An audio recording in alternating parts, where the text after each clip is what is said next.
Très chers frères et sœurs, bienvenue à notre programme de Léo Njoleo du 9 avril 2019. Je m'appelle Odon Boulamba, je suis le présentateur de ce programme et je serai avec vous pendant les quelques minutes qui suivent pour vous mettre au courant de la situation de la République démocratique du Congo au temps réel et au taux du jour. Eh bien, si c'est votre première fois de suivre nos programmes, nous vous inviterons à vous abonner auprès de notre chaîne Léo Njoleo et de temps à autre, veuillez aussi distribuer nos vidéos avec amis et connaissances afin qu'ils puissent participer, échanger des idées et prendre part dans toutes nos activités. Une fois de plus, merci de nous avoir choisis et sans plus tarder, nous allons maintenant démarrer avec notre programme d'aujourd'hui et notre information de ce 9 avril 2019. Commençons par notre sommaire. Nous allons tout droit parler un tout petit peu sur les élections des gouverneurs qui continuent, la campagne électorale pour les gouverneurs continue à s'amplifier. Et à Olomami, un bac coule sur la rivière Loudi, tous les passagers sont sauvés. Et à Ituri, des hommes armés ont tué 8 personnes à Kalo. Et à Beni, au moins 2 civils est tués dans une nouvelle incursion rebelle à Beni et plusieurs kidnappés.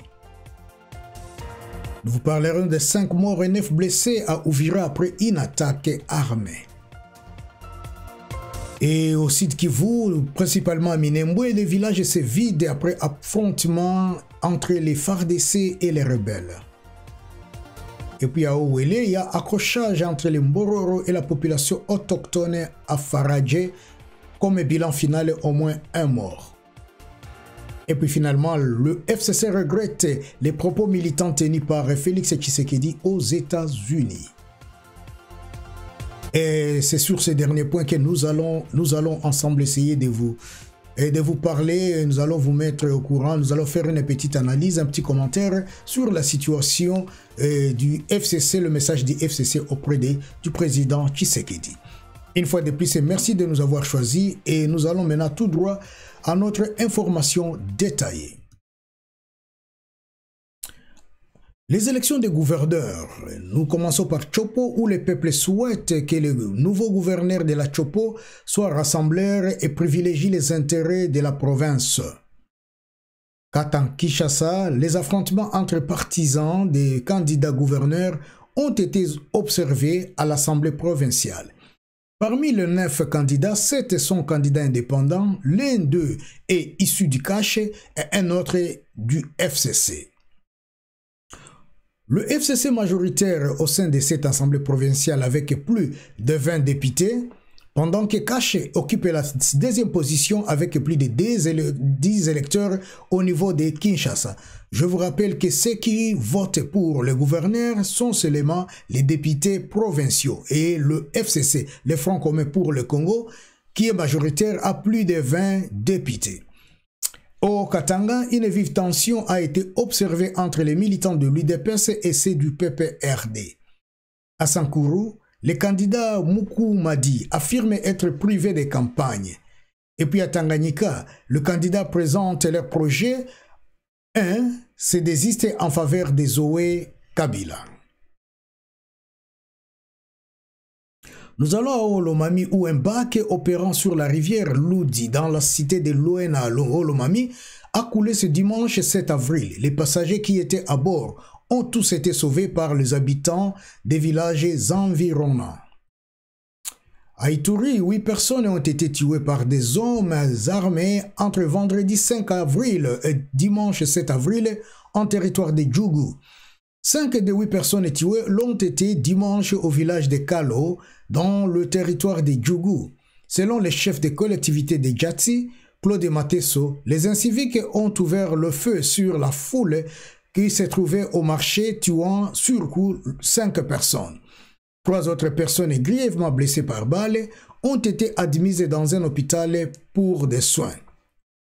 Après le drame, ces assaillants se sont retirés dans la brousse. La population marchande et les habitants de cette localité étaient en débandade. Ils ont passé la nuit dehors. Les activités économiques restaient paralysées jusqu'à ce lundi 8 avril matin dans cette entité et sa périphérie. Les chefs de Walendu Jatsi déplorent l'activisme de ces assaillants et plaident pour le renforcement des positions des FARDC dans la zone. Le porte-parole de la FARDC en Ituri affirme que les positions sont déjà prises par les autorités militaires pour mettre fin à cette situation sans donner de détails. À Beni, au moins 2 civils ont trouvé la mort au cours d'une nouvelle incursion des hommes armés à Mbalali, entité située entre la localité Supakalaou au sud-est de la ville de Beni, dans la province du Nord Kivu. Plusieurs personnes ont été aussi kidnappées. Dans le même cadre, nous parlerons aussi de Uvira, où 5 personnes ont perdu la vie à Uvira, qui est dans la province du Sud Kivu, c'est lundi 8 avril, après l'attaque des hommes armés contre les domiciles d'un casseur de pierres, Papi Alfani. Ces bandits ont abattu Papi et ont blessé par machette 9 habitants du quartier. La population s'est rendue justice et en brûlant vif 4 bandits et blessé 4 autres. Une arme AK ou encore AK-47 appréhendée par des jeunes a été abandonnée aux mains des autorités locales. Le territoire d'Uvira, ça c'est juste à titre de rappel, frontalier avec le Rwanda et le Burundi, connaît un regain d'insécurité dû à l'activisme des groupes armés étrangers et nationaux, auteurs de nombreuses violations graves des droits de l'homme. L'insécurité est encore persistante dans les hauts plateaux de Minembwe. Les combats entre les groupes rebelles et les forces armées congolaises ont contraint les populations à se réfugier dans les localités voisines. Des accrochages ont opposé ce dimanche 7 avril les éleveurs étrangers Mbororo à la population du village Tadra, chefferie de Dongo, en territoire de Faradje et dans la province de Owele. À la base de cet accrochage, des éleveurs sont accusés d'avoir agressé les chefs du village. La population autochtone proteste également contre l'installation de ces éleveurs dans leur entité par peur d'être envahis. La société civile donne le bilan d'1 mort et 2 blessés sans donner l'identité des victimes. La plateforme politique de l'ancien président Joseph Kabila a dit regretter les propos tenus à Washington par le président Félix Tshisekedi lors d'un atelier de réflexion sur la politique étrangère des États-Unis. Le FCC regrette cependant la teneur de certains propos militants tenus par Tshisekedi à l'occasion de cette visite et selon lequel, disons, ils ont écrit une lettre de 3 pages pour signifier que voilà, ils étaient très mécontents avec la déclaration de Tshisekedi. Et qu'est-ce que Tshisekedi a déclaré? Il a dit « Je l'ai dit sans peur, je suis là pour déboulonner le système dictatorial qui était en place. » Fin de citation. Il avait accusé encore le régime de Kabila, Tshisekedi a accusé le régime de Kabila d'avoir, je cite, retardé les pays avec la corruption, la gabégie et l'impunité, qui sont devenus endémiques au pays. Fin de citation. Alors pour le camp de Joseph Kabila, ces affirmations sont surprenantes et remettent gravement en cause l'héritage démocratique ancré en RDC depuis 2006.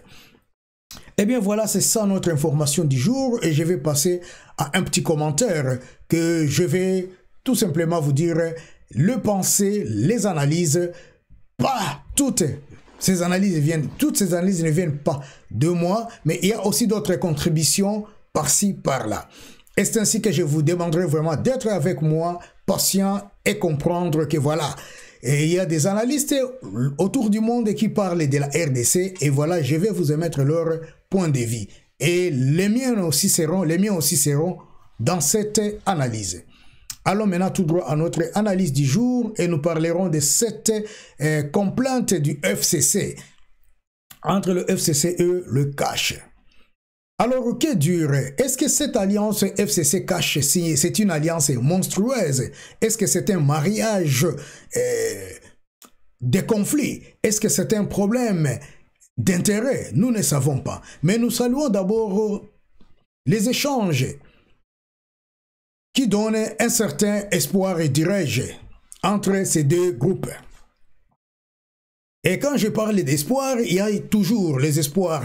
Les espoirs peuvent être positifs ou encore les espoirs peuvent être négatifs. Mais nous espérons quelque chose, d'où nous saluons leurs échanges.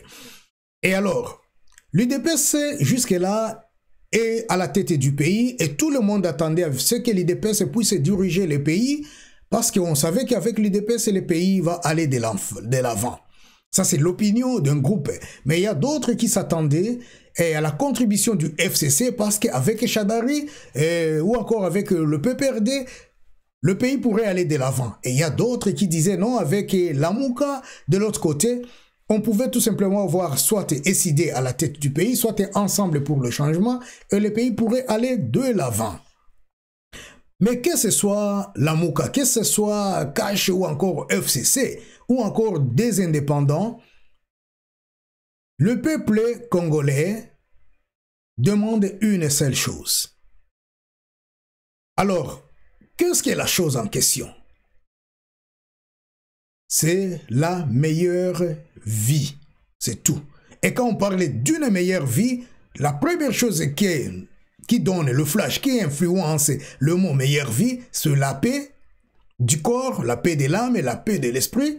C'est-à-dire, quand on parle de la paix, c'est-à-dire on ne manque absolument pas à manger, à boire, à vivre, à somnoler, à dormir, que la paix soit là. Parce que quand on a tout ce qui est nécessaire pour sa vie, on a la paix. Eh bien, poignarder le camp sortant ou ne pas poignarder ces camps de Kabila, le problème du Congolais est de voir à ce que les investisseurs arrivent au pays, à ce que les conditions de vie s'améliorent, à ce qu'il y ait au moins un changement à tous les niveaux, social, politique, économique du pays, et que le pays ait au moins un gouvernement qui amènera le pays ou encore la nation de l'avant.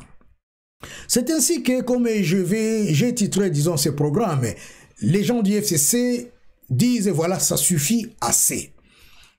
Le membre de cette plateforme FCC Front commun pour le Congo en ont assez des attaques à la répétition qu'ils doivent subir de la part de leurs partenaires du cash.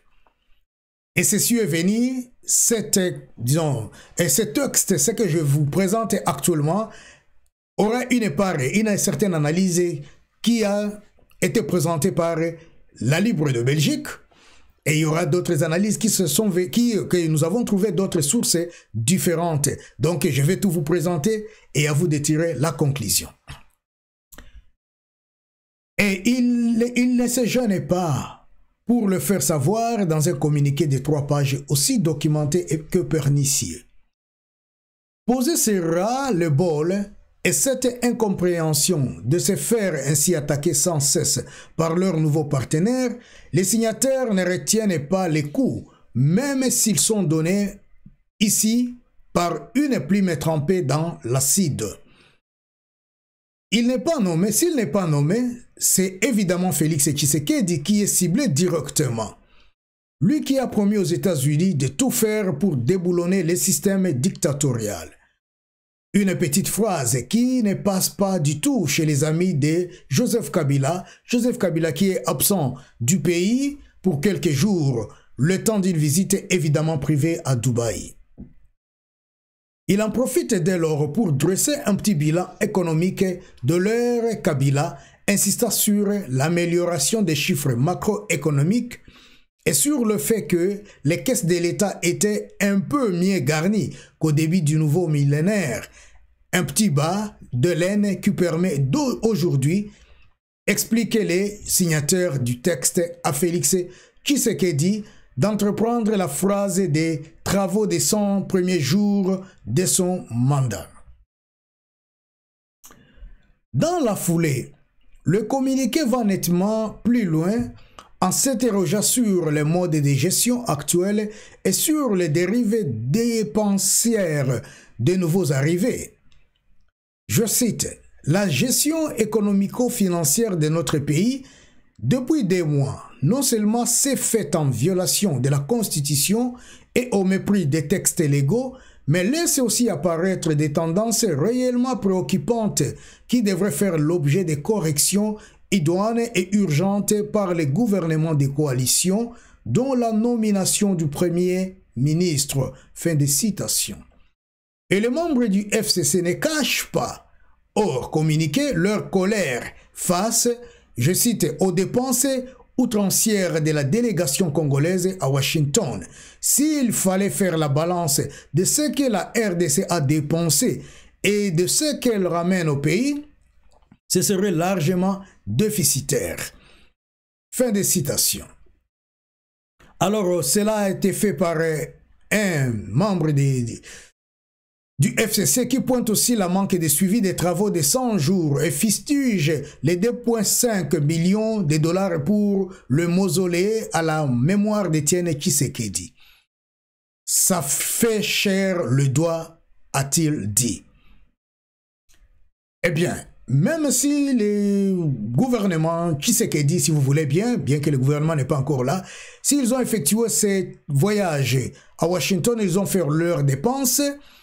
Il est vrai que si nous parlons d'un côté de l'autre, il est vrai aussi que le FCC, pendant leur règne, ou encore le PPRD, pendant qu'ils étaient au pouvoir, ils faisaient des dépenses aussi folles. Ils faisaient des dépenses parfois bidons, exagérantes, que nous connaissons.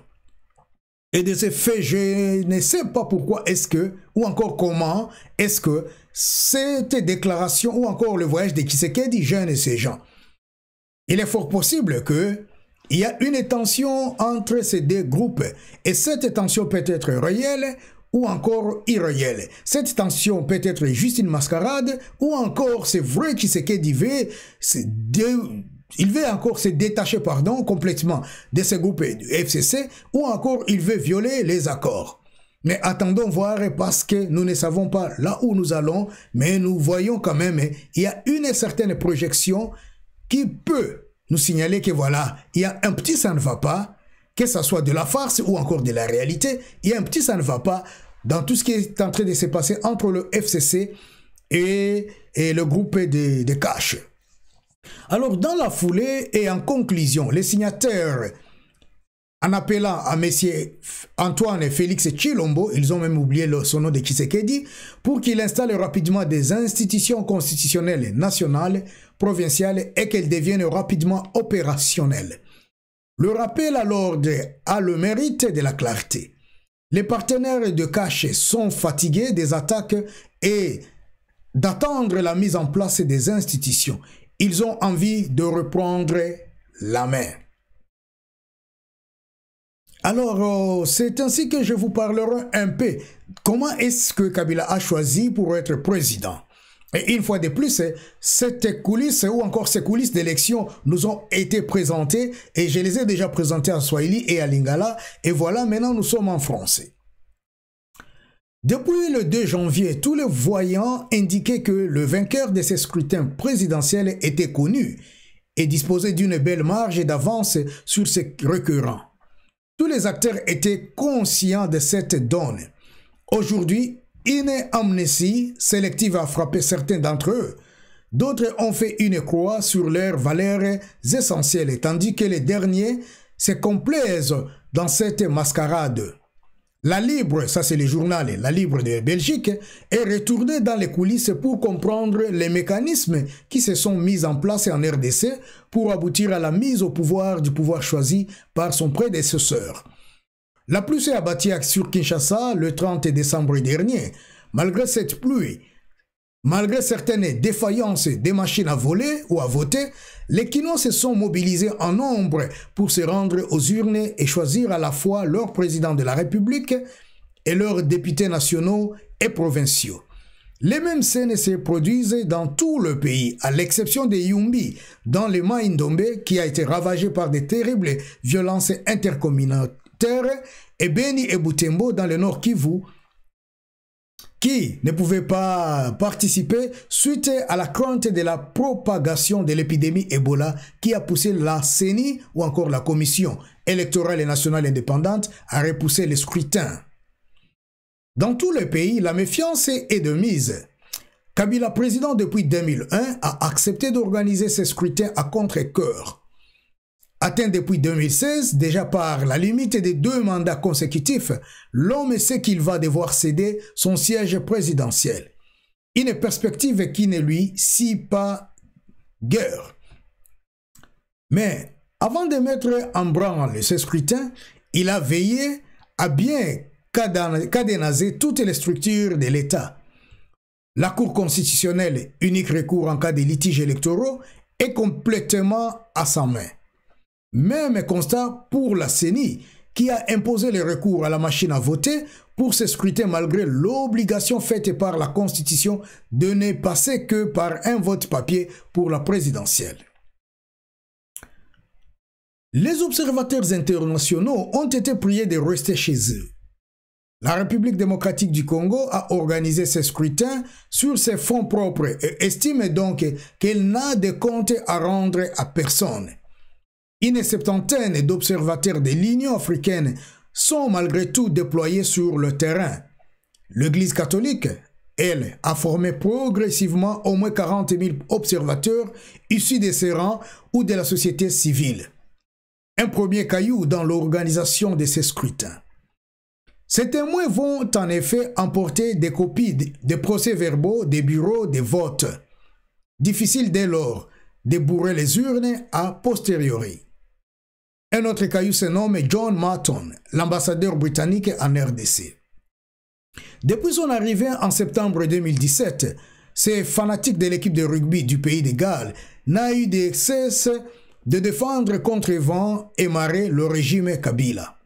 Un vrai bonheur, s'amuse un habitué des couloirs de la présidence congolaise. John Marton sera le seul diplomate occidental accrédité pour observer ce scrutin. À la Gombe, le quartier chic de Kinshasa, un terrain plutôt propice aux candidats de la présidence.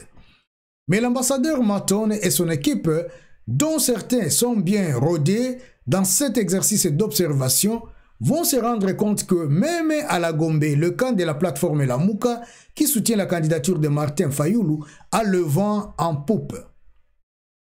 Dès le 2 janvier, alors que les chiffres commencent à remonter massivement et que les noms de Fayulu et de Lamuka reviennent comme une chanson entêtante, les communiqués et tweets des ambassadeurs occidentaux, mais aussi des instances régionales, comme Union africaine en tête, se multiplient pour demander que les résultats qui seront proclamés soient conformes au vote du peuple congolais. Les évêques congolais commencent à communiquer. Ils ont les résultats. Sans donner de nom, ils expliquent que le vainqueur dispose d'une belle avance et qu'il ne peut plus être rattrapé. Les lieutenants de Joseph Kabila sortent les bazookas pour affliger ces déclarations qui ne donnent pourtant aucun nom. Le dialogue est important entre les hommes de l'Église, les hommes d'Église et Kabila. Le dialogue est impossible, entre les hommes d'Église et Kabila.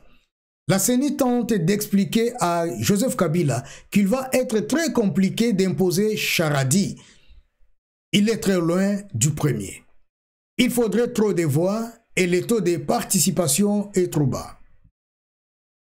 Kabila ne veut rien attendre. Il exige que son candidat soit déclaré vainqueur. Les deux hommes ont signé un contrat devant les caciques du régime, les Néhémi, Chibanda, Rouberois, ainsi de suite. C'est là qu'entre eux, en scène Kengo Adondo, président du Sénat et donc personnage numéro 2 de l'État. L'octogénaire s'est entretenu avec les principaux candidats. Il a rencontré les évêques. Il a conscience que si Kabila peut imposer Shadari, le pays risque d'exploser.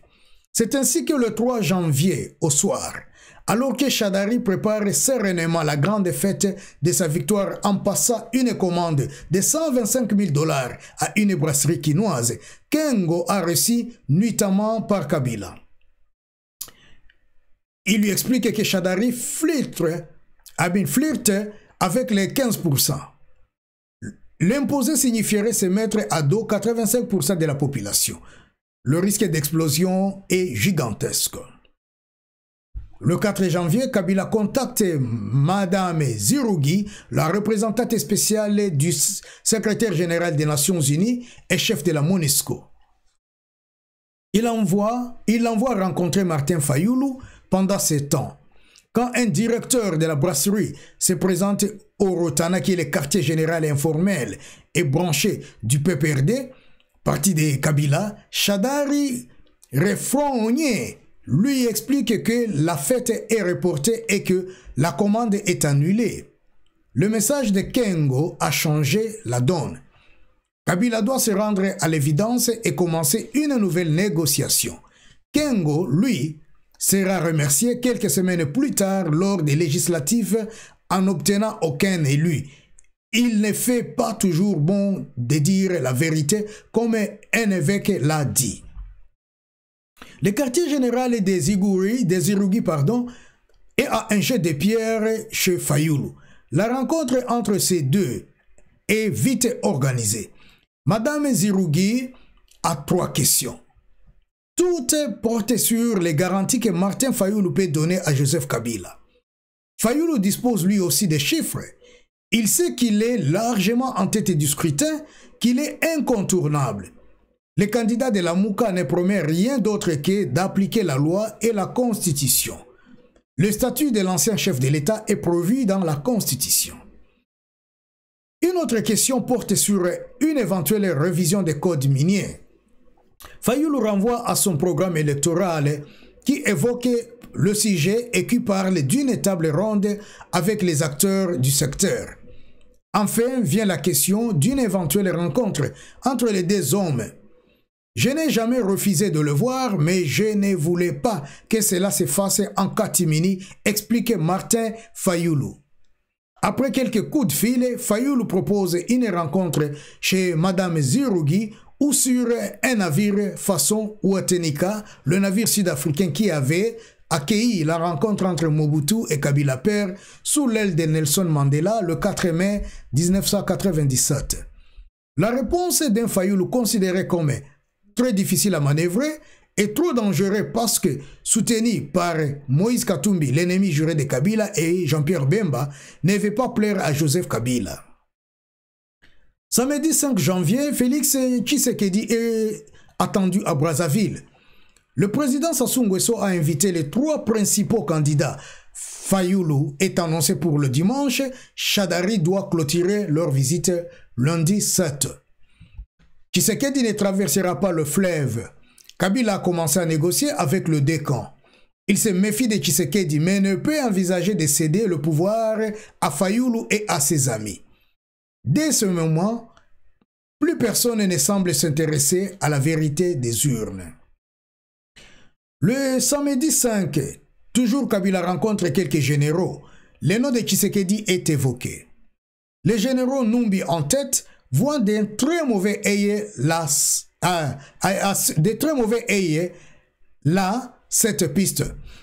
D'autres calculent rapidement que l'attelage Tshisekedi-Shadari représentera tout de même un peu plus d'un tiers des voix et que l'alliance entre les partis qui composent leur plateforme peut éviter tout débordement de violence. Numbi est chargé de prendre contact avec Fayoulou. Mais le dimanche 6, Fayoulou est entendu à Brazzaville et attend honorer son invitation. Le général Numbi insiste, Fayoulou traverse le fleuve. La négociation débute vraiment dès lors avec Tshisekedi. Lundi le 7, Martin Fayoulou doit revoir Madame Zirougui chez lui, à l'ombre de la tour du Kempski, l'ancien grand hôtel de Kinshasa. La dame de l'ONU a rendez-vous avec Joseph Kabila à 11 h du matin. Quand elle rencontre Fayoulou, celui-ci comprend que le pouvoir en place a fait un choix. La patronne des casques bleus, qui est largement sortie de son rôle lors de cette semaine cruciale, va expliquer au candidat de la Mouka que Kabila a un problème avec Katumbi et Bemba. C'est le dernier contact dans ce cadre entre Leila Zirougui et Martin Fayoulou. Pour le candidat de la Mouka, la messe est dite. Tshisekedi est invité à rencontrer Kabila. Il ne sait pas prier et se rend à la ferme de Kingakati. En route, il espère décrocher la primature, Premier ministre de Shadari. Il sortira de cette rencontre dans la peau du potentiel président. Il ne manque que la signature d'un accord entre les deux clans. Les textes dont une mouture avait déjà été préparée en août pour sceller l'union Kabila-Shadari est largement revue pour coller aux nouvelles conditions. Si Tshisekedi signe ces textes préparés par Néhémie Tshibanda Ruberwa et les autres, il sera président, mais devra cohabiter avec un gouvernement complètement entre les mains du FCC, la plateforme de Kabila. Le 10 janvier, vers 3 h du matin, Tshisekedi est proclamé vainqueur du scrutin. Les recours introduits par Fayoulou n'y changeront rien. Aujourd'hui encore, 100 jours exactement après le scrutin, la CENI n'a pas publié le moindre procès-verbal pour confirmer ses résultats. Félix Tshisekedi prétend, lui, faire de la lutte contre la corruption son cheval de bataille. Il s'est rendu à Washington à l'invitation du département de l'État. Il espérait une rencontre avec Trump pour asseoir sa légitimité. L'hôte de la Maison-Blanche a préféré une rencontre avec l'épouse de Guaido, l'opposant vénézuélien. Tshisekedi, dont le pays est aux abois financièrement, a pu rencontrer Christine Lagarde, la patronne du Fonds monétaire international, qui a promis l'aide de son institution. Après un audit complet des comptes de l'État congolais, et notamment de la Gécamine, la ligne de crédit est donc loin d'être ouverte et Tshisekedi sait qu'en rentrant au pays, il va devoir nommer sans trop tarder un premier ministre inévitablement issu de la Kabylie. Après avoir dû accepter de composer avec un Sénat où il ne dispose que d'un élu, Tshisekedi va devoir accepter le nom du premier ministre qui lui sera dicté par son prédécesseur. Voilà mes chers frères et sœurs, voilà l'analyse que les autres ont fait, voilà ma contribution était très petite dans tout ça, mais les autres l'ont dit et voilà je vous présente tel qu'elle a été dit. Ça ce sont leurs avis, ce sont les points de vue qui proviennent des différents coins. Et bien voilà, à nous maintenant de voir qu'allons-nous faire, où va ce mariage de FCC Cash, qu'est-ce que ce mariage va engendrer, où sera le Congo de demain, où sera le Congo d'aujourd'hui, où est le Congo d'aujourd'hui et où sera le Congo de demain. C'est à ce niveau que je vais vous laisser maintenant en vous souhaitant une bonne journée, une bonne soirée ou encore une bonne matinée. Nous allons nous rencontrer dans notre édition de demain. Que Dieu vous bénisse, que Dieu bénisse le Congo. Au revoir et à la prochaine. Merci.